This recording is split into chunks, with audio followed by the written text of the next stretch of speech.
복 있는 사람이 됩시다. 은혜 받읍시다. 다 잘 될 것입니다. 다 지나갈 것입니다. 할렐루야. 오늘은 예수님의 세례 받는 장면을 같이 읽었습니다. 예수님의 세례는 공생애를 시작하는 전환점, 예수님께서 이 땅에 오셔서 새로운 사역을 시작한 출발점이 바로 세례였습니다.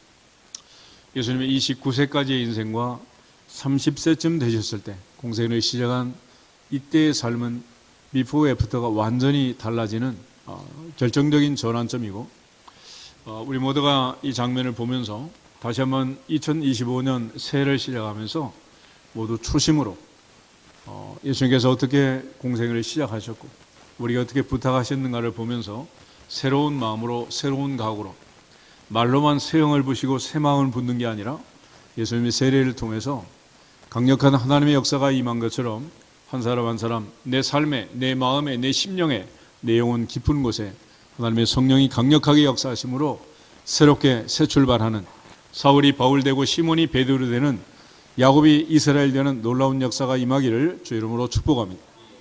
예수님께서 특별히 요한에게 물 세례를 받았고, 물에서 올라올 때 하늘이 열리고 성령이 비둘기같이 임하는 성령 세례를 받았습니다. 사도행전 10장 38절을 보면 하나님이 나사렛 예수에게 성령과 능력을 기름 붓듯 하셨으며 저가 두루 다니시며 선한 일을 행하시며 마귀에게 있는 모든 자를 자유케 하셨으니 이는 하나님이 친히 함께 하셨음이라 그랬습니다. 예수님의 사역의 가장 중요한 사건은 성령의 임재, 성령의 임하심이었습니다. 주님 마지막 승천하시면서 제자들에게 위로부터 성령의 능력이 임할 때까지 기다려라. 아버지의 약속하신 것을 기다리라. 이 성을 떠나지 말아라. 오직 성령이 너희에게 임하시면 너희가 권능을 받고 예루살렘과 온 유대와 사마리아와 땅 끝까지 이르러 내 증인이 되리라 했습니다. 증인이 되는 게 문제가 아니고 성령 충만이 먼저다. 성령 세례가 먼저라는 거예요. 장로님, 권사님, 신문지 비사님, 모든 교사, 찬양대, 직분 감당하는 게 먼저가 아니라 성령의 충만이 먼저다. 성령 충만하지 않고 하는 일은 본인도 힘들고 남도 힘들게 하는 그런 일이 생기는 거예요. 이스라엘 백성들은 출애굽을 했습니다. 그런데 그 출애굽을 고린도 10장 1절부터 4절을 보면 모세와 함께 구름과 바다에서 세례를 받았다. 홍해 바다를 건넌 사건을 세례라고 했습니다. 세례. 그렇지만 그들은 홍해 바다를 건너기는 했지만은 한 사람도 성령의 충만함을 제대로 받은 사람이 없었기에 여호수아 갈렙 빼고는 가나안 땅에 못 들어갔어요. 바울은 세례를 가리켜 주님과 함께 죽고 함께 사는 거다라고 얘기했어요. 궁극적으로 예수님께서 공생애를 시작하면서 세례를 받음으로써 출발했다는 것은 굉장한 의미가 있는 것이고, 오늘날 우리에게 있어서 이 세례는 너무도 중요한 사건입니다. 이제 성경이 말하는 예수님께서 받으신 두 가지 세례가 동시에 겹쳐 있는 이 장면을 보면, 첫째, 예수님께서는 세례 요한에게 물 세례를 받으셨어요. 물 세례. 두 번째로 예수님께서 하늘이 열리면서 성령 세례를 받게 됩니다. 여기서 말하는 요한의 세례, 예수님의 물 세례, 이거는 요단강에서 세례 요한에게 세례를 받고 이제 공생애를 시작하는데, 예수님이 세례받는 자리가 요단강이었다는 게 아주 의미가 심장합니다. 요단강의 추억, 우리가 여러 가지로 말할 수 있겠지만은 이스라엘 백성들이 홍해를 건넜지만 가나안에 못 들어갔습니다. 60만 3,550명 중에 여호수아 갈렙 빼고 모세마저도 광야에서 다 죽고 엎드러졌습니다. 그러나 새로운 세대 60만 1,730명, 그들은 여호수아와 함께 갈렙과 함께 요단강을 건너서 가나안에 들어가게 됩니다. 히브리서 4장은 이걸 가리켜 여호수아가 가나안에 안식을 주었다라고 말해요. 물론 불완전한 안식이고 우리는 영원한 하늘의 안식을 두고 있습니다. 그런 측면에서 우리가 요단강의 상징을 표현해서 천국 가는 찬양을 부를 때 요단강 건너가 만나리 그러죠. 니마 그 강을 건너지 마오. 그 강이 무슨 강이야? 이 요단강이에요. 요단강. 요단강 건너 영원한 천국을 가는 거죠. 그러므로 홍해를 건너고 요단강을 건넌다는 것은 반드시 내가 죽고 내 안에 주님이 사는 진정한 의미의 세례가 이루어져야 한다라는 걸 강조하는 것이고, 특별히 요단강 건너편에 가나안 땅이 있는 것처럼 우리가 요단강에서 세례받고 영원한 천국에 입성하는 놀라운 비유를 성경은 강조해 주고 있는 거예요. 동시에 엘리야가 승천할 때 장소를 4번이나 옮겼습니다. 길갈에서 베델로, 베델에서 여리고로, 마침내 여리고에서 요단으로 그가 엘리야를 따라갈 때 엘리야가 그만 따라와라. 갈 때가 다 됐다. 원하는 게 무엇이냐? 그럴 때 당신에게 역사하는 성령의 갑절이 내게 임하기를 원합니다. 참으로 어려운 것을 구하는도다. 그러나 내가 올라가는 것을 보면 너에게 그런 일이 이루어질 것이다. 그리고 엘리야가 승천할 때 겉옷을 떨어뜨리고 그가 승천하게 되고, 엘리야의 겉옷을 잡아든 엘리사는 갑절의 성령을 받고 요단강에서 겉옷으로 이리저리 칠 때 요단강이 갈라지는 그런 놀라운 성령의 능력을 받게 되었습니다. 바로 그 요단에서 예수님께서 세례를 받으시고, 요단강은 결국 이스라엘 백성들이 가나안에 들어가기 위해서 반드시 건너가야 할 강이고, 하나님의 선지자 엘리야가 승천하면서 엘리사에게 갑절의 능력을 전수하는 능력의 강이 바로 요단강이었습니다. 하나님의 보좌 앞에서 오늘 우리 모두가 다 요단강을 건너는, 그리스도와 함께 죽고 함께 사는 성령의 충만함과 성령의 능력으로 다시 한번 2025년을 새롭게 시작하는 새 마음, 새 영, 새 은혜가 임하기를 주님의 이름으로 축복합니다. 여기서 중요한 것은 세례 요한과 예수님의 대화입니다. 먼저 13절에 보면 이때 예수께서 갈릴리로부터 요단강에 이르러 요한에게 세례를 받으려고 하셨다 그랬습니다. 예수님은 자기 인생이 모두가 다 자원했습니다. 십자가를 지는 것도 자원하셨고, 죽기까지 그 아픔과 고통을, 처절한 고통을 겪으면서도 나의 원대로 마시고 아버지의 원대로 하옵소서. 주님은 항상 아버지의 뜻을 이루기 위해서 순종하셨고, 아버지의 뜻이 그의 삶에 있어서 가장 먼저였습니다. 내 마음, 내 생각이 있지만은 주님은 항상 내 생각, 내 뜻이 아니고 아버지의 뜻을 이루려는 그 마음, 그 생각으로 인생을 사신 거예요. 올 한 해 내 생각, 내 마음에, 내 소견에 오른 대로 사사시대처럼 살 것인지, 아니면 예수님처럼 십자가가 있어도, 아픔과 고통이 있어도, 죽는 한이 있어도 잘 감당하겠습니다라고 자원해서 순종하면서 감당할지, 그건 자기의 선택이죠. 2025년을 우리에게 주신 것은 하나님의 은혜이지만 이 한 해 동안 어떤 선택을 하고 어떤 결정을 할 것인가, 그건 자유의지에 달린 이 문제이고 결과는 본인이 책임져야 할 것입니다. 이처럼 예수님께서는 공생애를 시작하기 위해서 요한에게 자원해서 세례를 받으러 갔습니다. 그런데 요한은 나는 예수님의 신발끈도 풀기에 감당하지 못할 자다. 그는 흥하여야 하겠고 나는 쇠하여야 하리라. 늘 그렇게 말하던 겸손한 사람이었답니다. 그래서 14절을 보면 요한이 이렇게 말합니다. 14절 같이 보겠습니다. 요한이 말려 이르되 내가 당신에게서 세례를 받아야 할 터인데 당신이 내게로 오시나이까. 아멘. 맞는 말이죠. 어떻게 내가 예수님께 감히 세례를 줄 수가 있겠어요? 내게 무슨 능력이 있고 무슨 권위가 있다고 하나님의 아들에게 세례를 줄 수가 있단 말입니까? 말이 안 되는 거죠. 그렇지만 예수님께서 그에게 다시 말씀하실 때 허락하게 됩니다. 15절을 보겠습니다. 예수께서 대답하여 이르시되 이제 허락하라.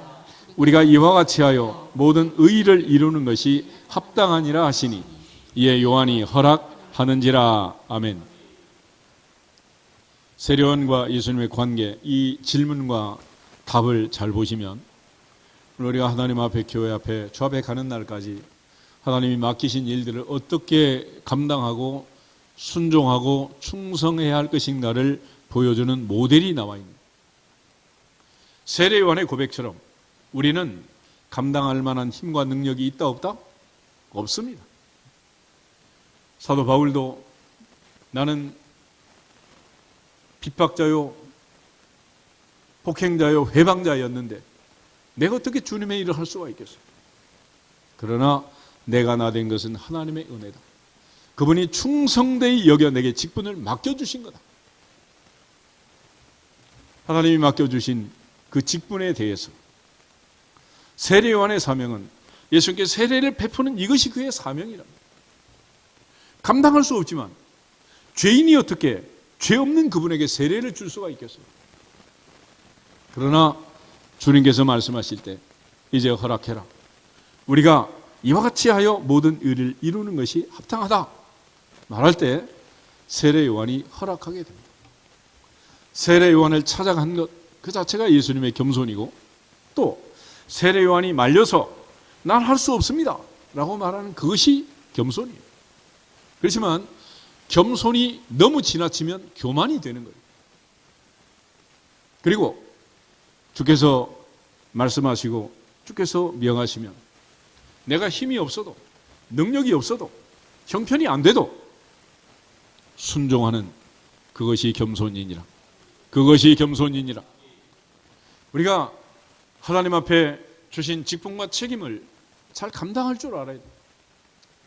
얼마 전에 미국의 38대 대통령 지미 카터가 세상을 떠났습니다.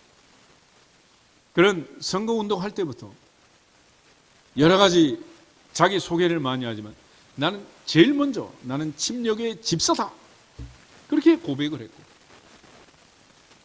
한국에 왔을 때도 김포공항에서 청와대까지 가면서 당시 박정희 대통령이 전도했다는 전도, 재선도 못할 정도로 경제 상황이 좋지 않았고 그는 재임 당시 인기가 없었지만 재임 후에, 은퇴 후에 북한도 다니고 헤비타트 운동하면서 많은 사람의 집 짓기도 하고 말년에는 얼굴에 피부암이 왔지만 끝까지 잘 견뎌내고 100세의 세상을 마쳤다. 그의 삶을 인도한 것은 믿음이었고 하나님이 맡겨주신 책임에 대한, 직분에 대한 이 소중함을 그가 알았기 때문에 그런, 모세 인생을 통해서 우리가 보는 것처럼 건강하다고 오래 사는 것도 아니고 아프다고 병들었다고 죽는 것도 아니다. 사람은 사명이 다하면 불러가시는 것. 하나님 앞에 맡겨주신 사명을 잘 감당할 수 있기를 주 이름으로 축복합니다.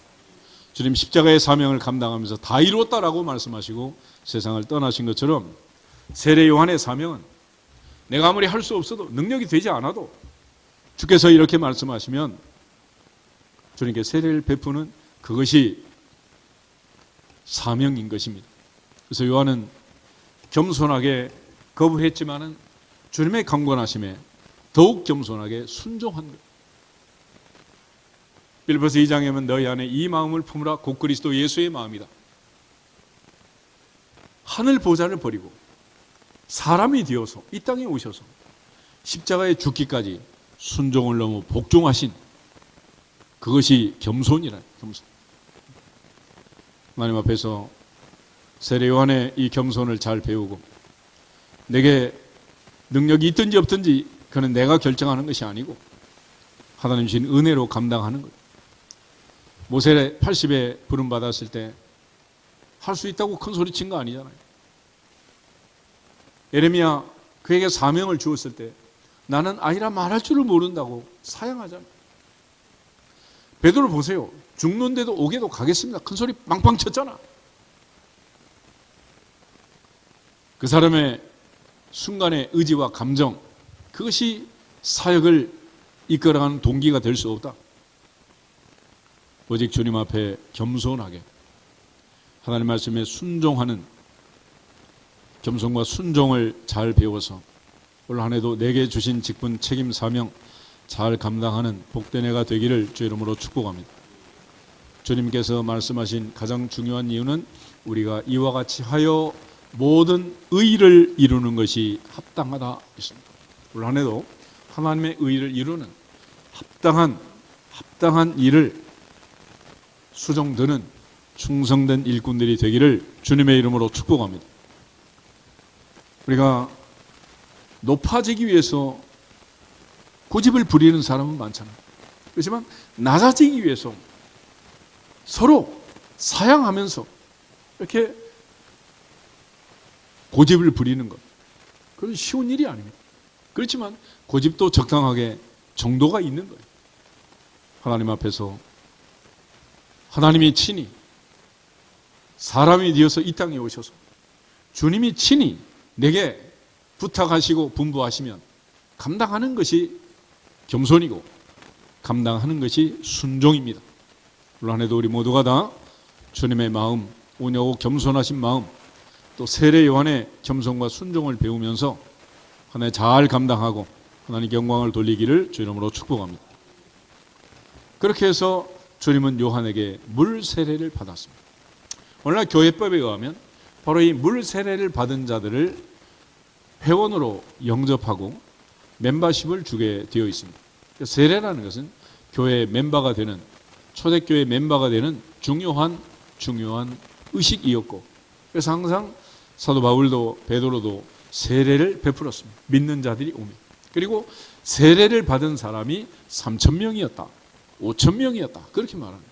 그러니까 3,000명, 5,000명은 모이던 군중이 아니고 세례받은 세례교인. 그래서 오늘날 교회에서 이제 교회법에 의하여 공동회를 할 때는 세례교인, 세례를 받은 사람, 정당하게 세례를 받고 흠이 없는 사람들이 모여서 하나님 앞에 하는 회의를 공동회라고 하는 거예요. 그렇지만 이거는 사람의 눈으로 볼 때 멤버십이지, 하나님 앞에서 더 중요한 세례는 물 세례가 아니라 성령 세례니라. 이 성령 세례가 필요하다. 그때 이제 16절을 보면 예수님께서 성령 세례 받으실 때 세 가지의 중요한 일이 있게 됩니다. 16절, 17절 두 절 한번 보겠습니다. 예수께서 세례를 받으시고 곧 물에서 올라오실새 하늘이 열리고 하나님의 성령이 비둘기같이 내려 자기 위에 임하심을 보시더니 하늘로부터 소리가 있어 말씀하시되 이는 내 사랑하는 아들이요 내 기뻐하는 자라 하시니라. 아멘. 예수께서 물 세례를 받고 올라올 때 첫째, 하늘이 열렸다. 하늘이 열렸습니다. 두 번째는 성령이 비둘기같이, 하나님의 성령이 비둘기같이 성령이 임하시는 성령 세례가 이루어졌습니다. 세 번째는 하늘로부터 하나님의 음성이 들리며 하나님의 선포가 이루어졌습니다. 이는 내 사랑하는 아들이요 내 기뻐하는 자라. 할렐루야.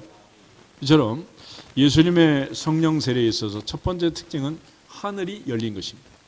그래서 하늘이 열렸다는 것은 하나님과 통했다, 하나님이 허락했다, 하나님이 인정했다. 그리고 하나님께서 드디어 예수님의 공생애를 승인한 것입니다.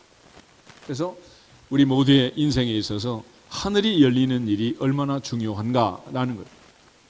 선지자 이사야는 소명을 받을 때 성전에 들어가서 이목구비가 열리고 하나님의 보좌를 보게 됩니다. 하늘이 열린 거예요. 하늘이. 특별히 에스겔은 에스겔 1장을 보면 그가 소명을 받을 때 하늘이 열립니다.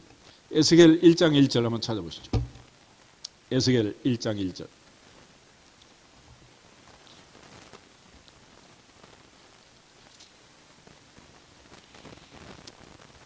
한 절만 같이 보겠습니다.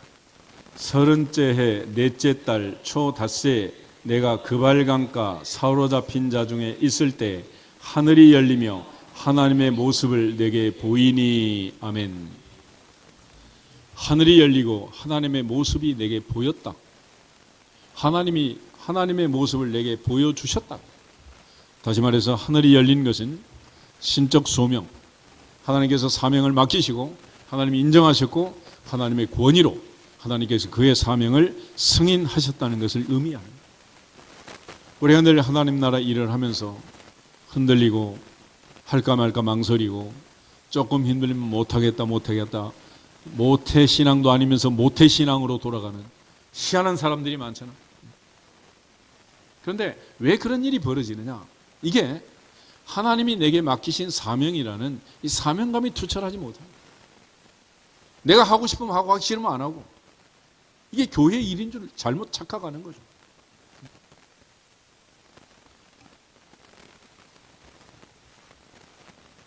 그래서 그 옛날부터 가짜 선지자가 많았다는 거예요. 가짜는 뭐냐? 하나님이 맡기지도 않았는데, 하나님 말씀하지도 않았는데, 마치 하나님이 맡기신 것처럼, 하나님께 사명을 받은 것처럼 그렇게 사역을 한 가짜가 많았는데, 진짜와 가짜를 구별하는 방법은 그가 선포한 말이 이루어지느냐 이루어지지 않느냐 시간을 두고 살펴보면 안다. 하나님 말씀은 반드시 이루어진다. 반드시 이루어진다. 하나님 맡기신 사명은 반드시 이루어진다. 그런 측면에서 하나님께서 우리에게 사명을 주실 때, 이 사명을 주실 때 하늘이 열리는, 하나님이 승인하고 하나님이 내게 주셨다는 분명한 자부심과 소명에 대한 확신과 사명에 대한 충성함이 충만하기를 주의 이름으로 축복합니다. 예수께서 나다나엘을 만났을 때 내가 장차 하늘이 열리고 인자 위에 하나님의 사자들이 오르락 내리락 하는 것을 볼 것이다 그랬습니다. 스데반도 순교할 때 하늘이 열리고 주님께서 하나님 보좌 우편에 서신 것을 내가 보았다, 본다 그러면서 돌에 맞아 순교했습니다. 베드로도 하나님 앞에서 그가 사도행전 10장을 보면 하늘에서 보자기가 내려오잖아요. 그런데 그 보자기가 내려올 때 하늘이 열리고 하나님의 보좌로부터 보자기가 내려왔어요. 봤더니 거기에 먹을 수 없는 율법에 금지한 음식들이 가득 차 있었잖아요. 그래서 베드로가 고넬료의 집에 갔던 이유는 이처럼 하늘이 열리고 그에게 사명을 주셨기 때문에 그가 고넬료의 집에 가는 것이 사명이기에 유대인과 이방인이 교제하는 것은 위법이고 불법이지만은 그는 고넬료의 집에 간 거예요. 베드로가 법을 어기면서, 실정법을 어기면서, 유대계 종교법을 어기면서 고넬료 집에 갈 수 있었던 근거가 뭐냐?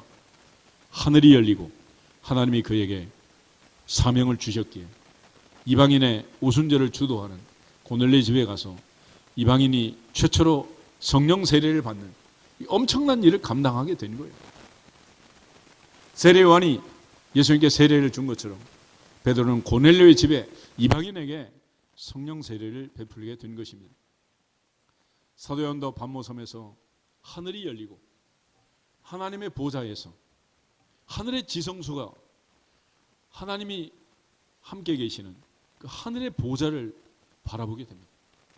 우리 모두가 올 한 해를 시작하면서 동성기도 할 때마다 열면 닫을 자가 없고 닫으면 열 자가 없는 예수님의 이름으로 하늘문화 열릴지어다, 하늘문화 열릴지어다, 하늘문화 열릴지어다 선포한 대로 여러분 모두에게 하늘문이 열리는 복된 해가 되기를 주의 이름으로 축복합니다. 그리고 나서 성령이 비둘기같이 임하게 됩니다. 하늘이 열려야 성령이 임하시게 됩니다. 하늘이 열려야 성령 세례가 있게 됩니다. 하늘이 열려야 하나님의 성령이 비둘기같이 임하는 거지. 바리새인처럼 하루 3번씩 한평생 기도해도 하늘이 닫혀 있으면 아무것도 일어나지 않습니다.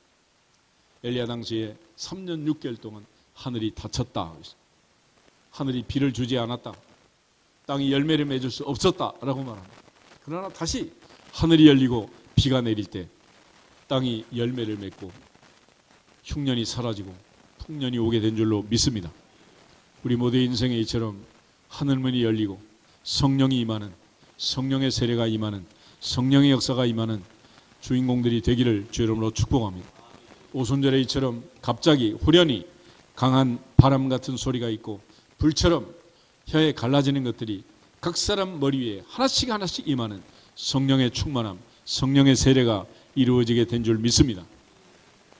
그래서 우리가 성령의 세례는 첫 번째 성령의 충만이라고 말하는, 바로 그 성령이 오심으로써, 성령의 충만함으로 성령이 이끄는 삶을 드디어 살게 되고, 술 취하지 말라 이는 방탕한 것이니 오직 성령으로 충만함을 받아라 하신 말씀처럼, 술에 취한 사람 내 몸을 내가 가누지 못하고 성령이 이끌어가는 것처럼, 술이 이끌어가는 것처럼 성령 충만한 사람도 내 의지와 감정과 관계없이 하나님의 성령이 이끄는 삶을 살게 되는 것입니다. 그런 차원에서 성령 세례는 하나님의 사역자들에게, 그리스도인에게 있어서 필수적인 사건이 될 것입니다. 그리고 그러한 성령의 역사로 공생애를 시작한 주님은 마지막 제자들에게 부탁했습니다. 너희들도 예루살렘을 떠나지 말아라. 오직 성령이 임해야 너희가 증인이 된다. 너희는 이 모든 일의 증인이다. 위로부터 능력이 입힐 때까지 기다려라. 기다려. 그리고 오순절에 성령이 임할 때 사도 베드로에게 놀라운 일들이 일어나게 되고 하나님의 놀라운 역사가 일어나게 된 줄로 믿습니다. 세 번째는 하나님의 선포가 있어요. 하나님의 선포. 이는 내 사랑하는 아들이요 내 기뻐하는 자라. 이는 내 사랑하는 아들이요 내 기뻐하는 자라. 이것은 하나님의 선포이고 하나님이 모든 권위를 예수님께 위임하신 사건입니다. 요한복음 5장을 한번 찾아보겠습니다. 요한복음 5장 22절 23절.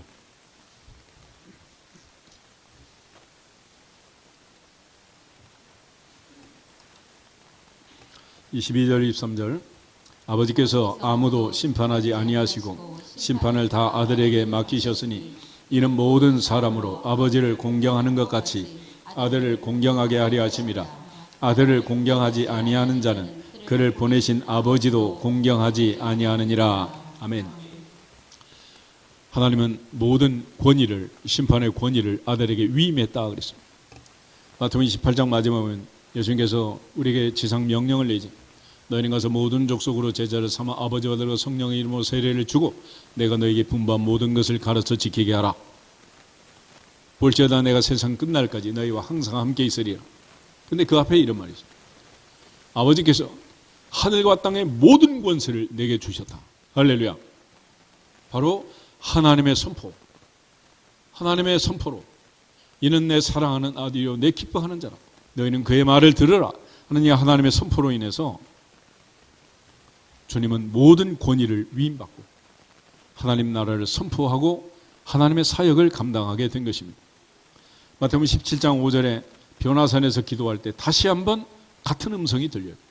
이는 내 사랑하는 아들이요 내 기뻐하는 자라. 그래서 세례 받으실 때, 변화산에서 기도할 때, 모세와 엘리야와 예수님이 삼자 회담을 할 때 그때 다시 한번 모세의 말을 듣는 것도 아니고 엘리야의 능력을 따르는 것도 아니고 하나님의 아들 예수 그리스도의 말을 들으라고 하나님이 선포해 주셨습니다. 이처럼 예수님께서 요한에게 물 세례를 받으시고 하나님으로부터 성령 세례를 받게 된 것은 예수님이 하시는 3대 사역을 위함이었습니다. 마태복음 4장 23절 한 절만 가지겠습니다. 예수께서 온 갈릴리에 두루 다니사 그들의 회당에서 가르치시며 천국 복음을 전파하시며 백성 중의 모든 병과 모든 약한 것을 고치시니. 아멘. 예수께서 공생의 사역은 이 세 가지였습니다. 티칭, 프리칭, 힐링. 회당에서 가르치시고 하나님 나라 천국 복음을 전파하시고 백성 중의 모든 병, 모든 약한 것들을 고치시고 치유하셨다. 티칭, 프리칭, 힐링. 이 3대 사역을 위해서 예수님께서 성령 세례를 받으신 거예요. 성령이 임하시고 주님께서 선포하신 말씀들에 대해서 마태복음 7장 마지막으로 한번 보시죠. 마태복음 7장 28절 29절 28절. 예수께서 이 말씀을 마치심에 무리가 그의 가르치심에 놀라니 이는 그 가르치는 것이 권위 있는 자와 같고 그들의 서기관들과 같지 아니함일러라. 아멘. 예수님의 가르침이 권위 있는 말씀이 된 것은 오직 성령이 충만하게 역사했기 때문이다. 할렐루야. 사도 베드로 역시 성령 충만을 받고 말씀을 선포할 때 3,000명이 회개하는 놀라운 역사가 오순절날 이루어지게 된 것을 사도행전 2장이 기록하고 있습니다. 성령의 충만함이 없이 할 수 없는 일이란 말이에요. 그러므로 우리 모두가 다 하나님의 성령의 역사로 성령의 충만함을 받으면 하나님 말씀을 선포할 때, 하나님 복음을 전파할 때, 그리고 기도할 때 놀라운 역사가 임할 줄로 믿습니다. 사도 베드로 기도할 때 성령이 임했고, 베드로가 선포할 때 성전 미문의 안전병이 일어났습니다.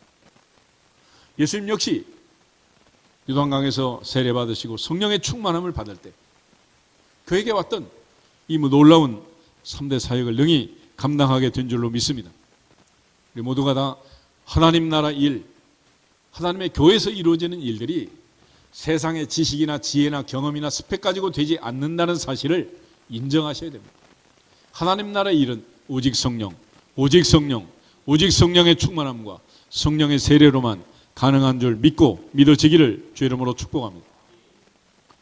예수님께서 가르치고 전파하고 비슷비슷한 것 같은데, 가르치는 것과 전파하는 것은 차이가 있어요. 학교에서 아이들을 가르치는 것은 질문하고 답을 할 수가 있죠. 요즘 애들 질문하면 수업 방해한다고 질문을 못하게 하는데, 질문을 못하면 챗GPT도 구글의 제미나이도 아무도 답을 할 수가 없는 거예요. 현대 세상에서는 질문을 잘해야 돼요. 질문을. 그런데 단 한 가지, 설교에는 질문이 없다. 선포야, 선포. 하나님의 말씀을 전하는 그 선포에 대해서는 지혜로운 자는 듣고 듣고 순종해서 복을 받는 것이고, 어리석은 자는 듣고도 행치 않고 복을 받지 못하는 것입니다. 하나님 앞에서 우리 모두가 다 지혜로운 사람들이 되기를 주 이름으로 축복합니다. 동시에 초대교회 7 집사님, 스데반 집사님, 사도행전 7장을 보면 베드로를 능가하는, 모세를 능가하는 그런 멋진 설교를, 말씀을 선포하게 됩니다. 빌립 집사님 사마리아에 가서 많은 병자를 고치고 귀신을 쫓아내는 능력 있는 집사님이 되는 거예요. 이것들은 전부 다 성령의 터치, 성령의 세로, 성령의 충만함을 받은 강력한 하늘이 열리고, 예수님이 얘기했던 성령 세례처럼 오순절에 하늘이 열리고 불처럼 바람처럼 급하고 강한 놀라운 성령의 임재 속에 이루어진 일인 것을 믿고 믿어지기를 주 이름으로 축복합니다. 그래서 사도 바울도 고린도서 2장에 가면 헬라 철학을 강조하던 아테네에서 복음을 전하고 변론했지만 교회를 세우지 못하고 고린도에 가서 오직 성령의 나타남과 능력 사역을 하겠다. 그리고 성령 사역을 하고 능력 사역을 했을 때 고린도 교회에 수많은 은사가 나타나고 방언과 방언 통역과 예언과 많은 은사들이 나타나요. 그래서 너무 많은 은사가 나타나니까 사도 바울이 고린도 전서 12장부터 14장에 모든 것을 질서 있게 하고 품위 있게 해라. 그 정도로 많은 역사가 나타났다고. 우리 모두가 하나님의 성령, 그 성령의 역사로 내게 주신 모든 사명을 잘 감당할 수 있기를 주 이름으로 축복합니다. 그러므로 물 세례, 사람으로부터 받는, 요한으로부터 받는 물 세례, 공적으로 인정하고 멤버십을 주는 그 물 세례도 중요하지만은 진짜 세례는 불 세례, 성령의 세례. 그래서 요한은 나는 물로 세례를 베풀지만 내 뒤에 오시는 그분은 나보다 능력이 많으시니 그는 불과 성령으로 세례를 주시리라. 불과 성령으로 세례를 주시리라. 성령의 세례, 불 세례를 받아야 한다는 거예요. 오늘 하나님 앞에 우리가 충성 봉사하면서 많은 사람이 수고하고 애를 쓰지만 끝까지 감당하느냐 못하느냐, 잘할 수 있느냐 못하느냐, 그 차이점은 무슨 의미가 있느냐. 결국 출발 지점에서 성령의 세례로 시작했느냐 하지 않았느냐, 성령의 충만함으로 시작했느냐 하지 않았느냐, 내 생각, 내 고집으로 죽는데도 오게도 가겠습니다, 그 결심으로만 갈 수 있는 길이 아니란 말이에요. 자기를 부인하고 자기 십자가를 지고 오직 주님을 따라가는, 주만 바라보고 하는 그런 길이기 때문에 그렇습니다. 그런 차원에서 사도 바울은 하나님 앞에서 마지막 마무리할 때까지 주 예수께 받은 사명을 위해서 달려갔다 그랬어요. 그런 측면에서 오늘날 성령 세례, 성령 세례는 초대교회에 있어서는 멤버십이었습니다. 3,000명, 5,000명 120명. 그래서 초대교회 성경에 공식적으로 기록된 세례교인 몇 명이냐? 성령 세례 받은 사람 오순절에 120명, 3,000명, 5,000명. 그래서 8,120명이에요. 공식적으로 사도행전이 기록한 성령 세례 받은 사람이라. 그래서 오늘날 교회에서는 이제 물 세례를 주고 교회 멤버십을 주는 거죠. 그래서 우리가 때가 되면 겸손하게 세례를 받고 하나님 앞에, 교회 앞에 충성하시기를 주 이름으로 축복합니다. 어떤 사람들은 보면은 집사도 되고 권사도 되고 다 했는데, 목사님 내가 세례를 안 받은 것 같아요.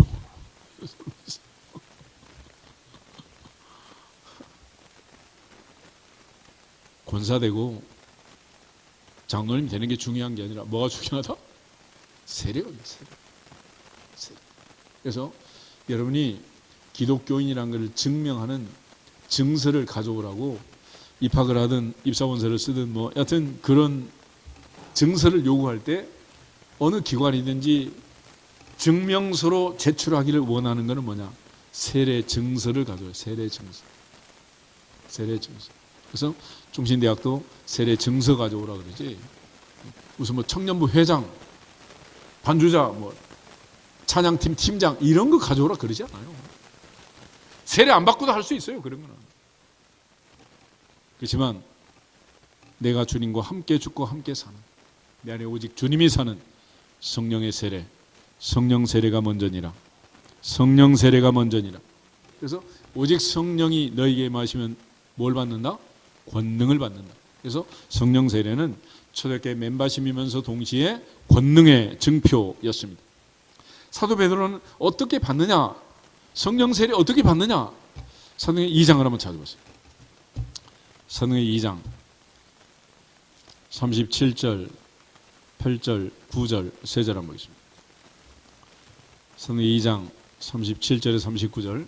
그들이 이 말을 듣고 마음에 찔려 베드로와 다른 사도들에게 물어 이르되, 형제들아 우리가 어찌할꼬 하거늘. 베드로가 이르되, 너희가 회개하여 각각 예수 그리스도의 이름으로 세례를 받고 죄 사함을 받으라. 그러면 성령의 선물을 받으리니 이 약속은 너희와 너희 자녀와 모든 먼 데 사람 곧 주 우리 하나님이 얼마든지 부르시는 자들에게 하신 것이라. 아멘.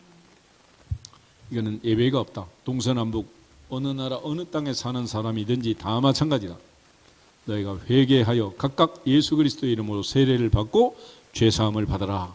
그리하면 성령의 선물을 받는다.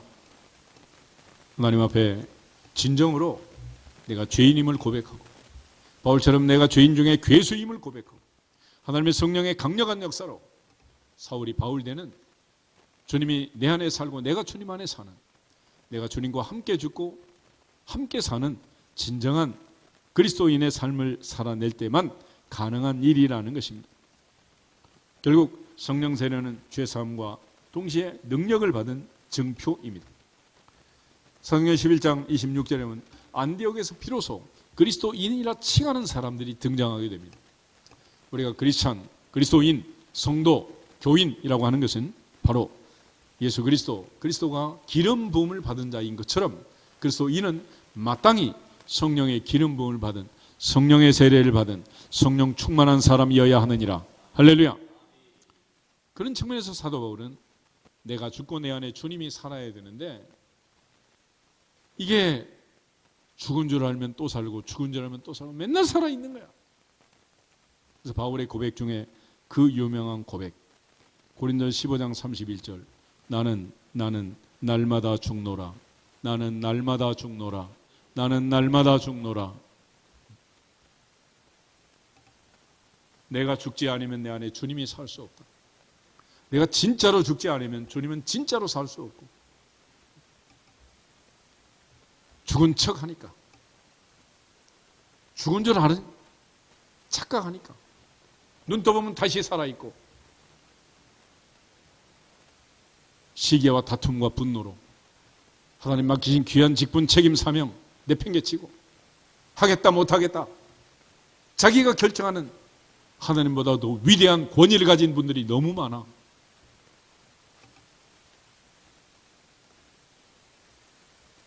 하나님이 맡기신 직분에 대해서 진정으로 나는 죽고 내 안에 주님이 살고 그리스도와 함께 죽고 다시 살리심을 받았으면 이제는 위의 것을 찾아라.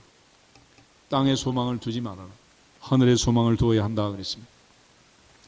동시에 하나님께서 내게 주신 이 모든 직분을 감당하기 위해서 우리 모두가 올 한 해도 성령으로 충만하고 오직 성령의 충만함으로 마지막까지 충성할 수 있기를 주님의 이름으로 축복합니다.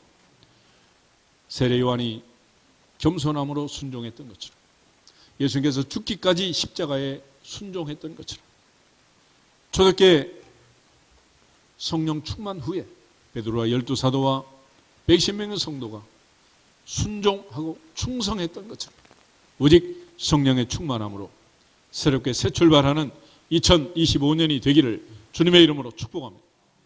성령 충만하지 않으면 예루살렘을 떠나지 말라 그랬잖아요. 오늘이 바로 그날이 되고 오순절이 되어서 우리 모두에게 성령의 충만함으로 하나님의 새로운 역사를 펼치는 하늘이 열리는 복된 날이 되기를 주님의 이름으로 축복합니다. 다 같이 주 예수 그리스도의 이름으로 하늘문화 열릴지어다 선포하고 기도하겠습니다. 주 예수 그리스도의 이름으로 하늘문화 열릴지어다 열릴지어다 열릴지어다